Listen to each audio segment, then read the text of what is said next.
Hello, hello, hello. I'm back with another episode. I'm thinking about calling this one 3A because this is definitely a tack onto the third episode when I kind of got off tangent, like sometimes I do. But I wanted to discuss a lot of us older millennials, I'm talking 25 to let's say 32, because 35, I think they kind of, 35 and plus, they kind of know like what's what. But yeah, for our upper millennials, in the age group around 25 to 32, 33, for us that attended college in the years that we did, no matter how long it took you to complete, if you completed it, but how we obtained these degrees that now we really don't even use, or the lucrative work or the good paying job that we have now, it was just more present than any starting position in what your degree was in.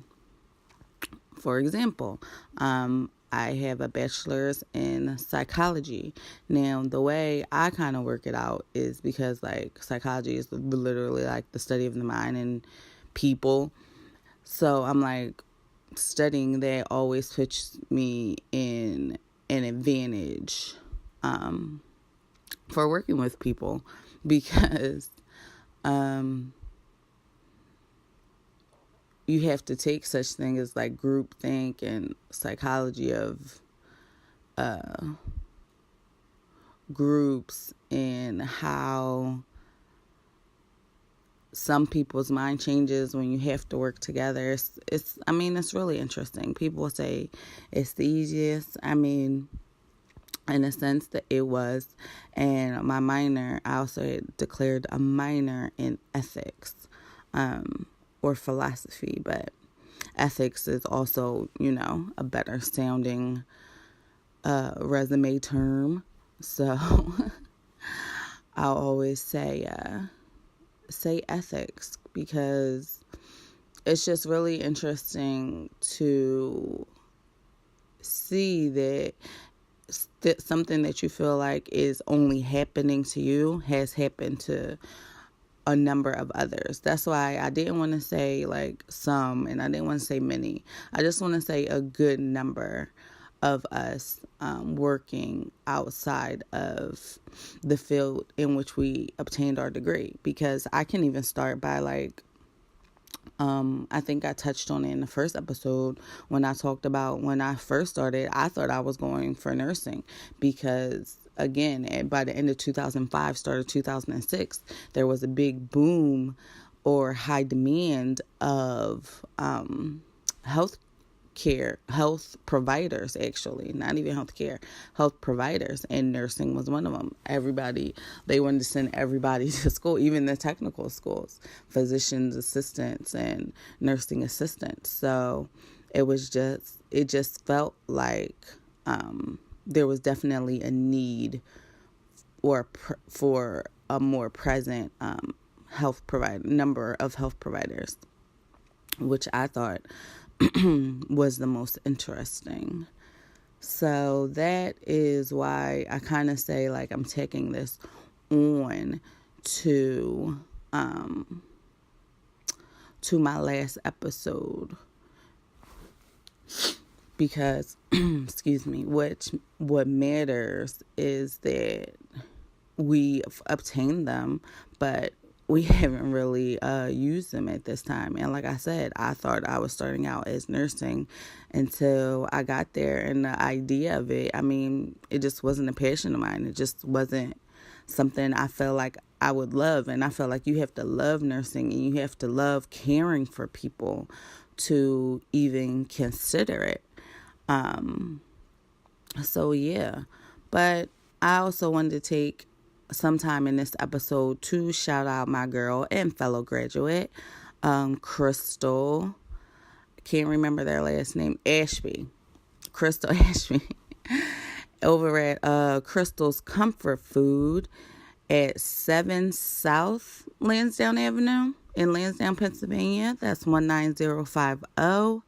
I believe the address is 7 South Lansdowne Avenue in Lansdowne, Pennsylvania, 19050. Crystal's Comfort Food is the best food outside of your mom or grandmom's house that you could have. And I believe her tagline is even is so good because it touches your soul. My favorite happened to be the sweet and spicy wings, but you can find her online at Crystal with the C, crystalscomfortfood.com. And I hope you go by and visit because, like I said, everything is so good outside of your family's house on a Sunday. You can literally go here, pick up Sunday dinner, and enjoy it. And that's Crystal with a C, crystalscomfortfood.com. All the information. So,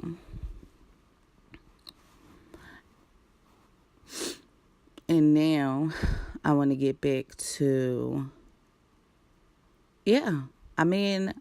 I wanted to start this and record this only to start conversations. I've tried videos in the past. I actually have a writer's blog.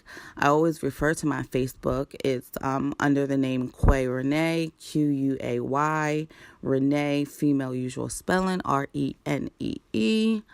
That's how you can find me on Facebook and Instagram under Quay, SEE _QUAY.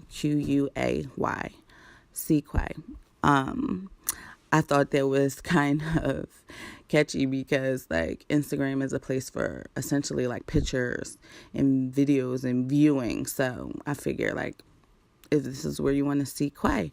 And then that's why my writer's blog I called it Quay Run, because in a sense like our mind is constantly running every day. Like it's been brought to my attention lately how we don't even control thinking. Okay, I know how it sounds, and I don't want to get too deep. I mean, unless that's where some of us are trying to go, but without feedback, I don't know yet. So I will go as deep as just answer or think about this question or statement. Okay, no, first the question. What are you going to think about next? You can think about what you might think about next, but you're honestly not sure because thinking happens outside of your control. So that's why a lot of times people be like, oh, well, I couldn't control it. Like I couldn't do it. Or they get off on certain psychological terms because thinking is happening anyway. Now, can you harness it and balance it and bring out what's important to focus? Sure. But thinking as an activity is constantly happening outside of your recognizable control, but it can still be managed. That's the good. Your thoughts can be managed. So I say all of that to say my writer's blog is a presentation of, how my mind runs and what is the constant there. So, and it comes out in writer's form. And I tend to write a lot to try and understand more so what's going on than try to figure out where something went wrong or whatever. Like I usually always know that I'm just a lot of the times, 8 out of 10, I'm just trying to figure out what is actually going on. And if a solution arises, okay. If it doesn't arise, okay. Because a lot of us don't get that closure that we need or that apology that we need. But that's definitely going into a different type show. So I could definitely start episode 4 with dating advice etc. Not really advice, but chronicles, information, girls. And I guess a few guys, because sometimes they need a woman's perspective too. So, like I said, this episode was really a take on to number 3, because for the number of people in the age group of 25 to 30 or a couple years over, how we obtain these degrees that were marketed to us around our time of graduation, and we're just not working in that field. Or they started the position in the field and then they feel stuck. I think that's more important about talking about too, because upward mobility at a company, I don't think they realize how much of a factor that is when you're working somewhere.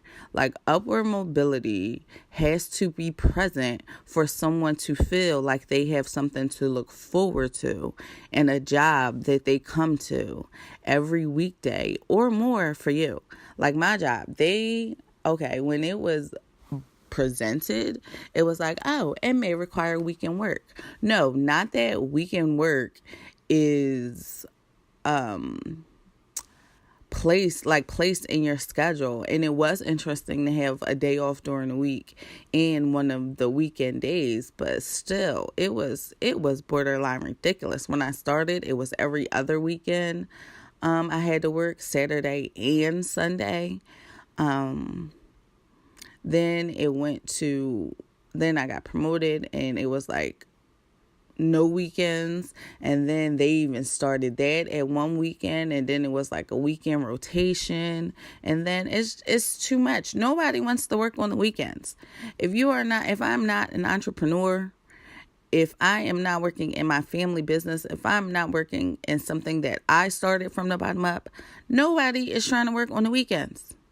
Like, that is ridiculous. I don't know what goes on in these work meetings, like work them till they can't work no more. Like, you have to know that all of that 9 to 5, 8 hours, like taking up your day like that, in school, 8 hours, taking up your day like that, that is societal control.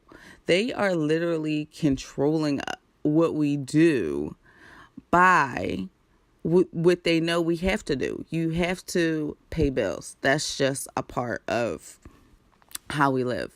And therefore, you have to work. So they set up these number of companies to all agree in this time frame that a psychologist may or may not have been present for. Because that's the thing too. People don't realize how present psychology is in a lot of things, in the corporation, in the actual company, above HR, in the schools. There's child psychology in marketing. The stores, everything is set up by somebody who consulted a psychologist at one point. That's all I want to talk about. And maybe if I had that information prior to, I would have kept